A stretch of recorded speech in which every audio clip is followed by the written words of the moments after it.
20 ഓവറിൻ്റെ മത്സരമാണ്, അഥവാ 120 ബോളുകൾ.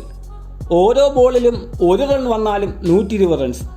എന്നാൽ കഴിഞ്ഞ ദിവസം നടന്ന 2020 മത്സരത്തിൽ ആകെ പിറന്നത് 12 റൺസ്. നമ്മുടെ നാട്ടിലെ കണ്ടംകളിയിൽ പോലും ഒരുപക്ഷെ ഒരു ടീമും 12 റൺസിന് ഓൾ ഔട്ട് ആകില്ല. അപ്പോഴാണ് ഒരു ഇന്റർനാഷണൽ മത്സരത്തിൽ 12 റൺസിന് ഓൾ ഔട്ടായി മംഗോളിയ ടീം ആ നാണക്കേടിൻ്റെ റെക്കോർഡ് സ്വന്തമാക്കിയത്. ആദ്യം ബാറ്റ് ചെയ്ത ജപ്പാൻ 7 വിക്കറ്റിന് 217 റൺസ് നേടി. മറുപടി ബാറ്റിങ്ങിനാണ് മംഗോളിയ ടീം ഈ ചെറിയ സ്കോറിൽ ഒതുങ്ങിയത്. 2020 ക്രിക്കറ്റിലെ ഏറ്റവും കുറഞ്ഞ രണ്ടാമത്തെ സ്കോറാണിത്. കഴിഞ്ഞ വർഷം ഐൽ ഓഫ് മാൻ ടീം കുറിച്ച 10 റൺസാണ് ഏറ്റവും ചെറിയ സ്കോർ.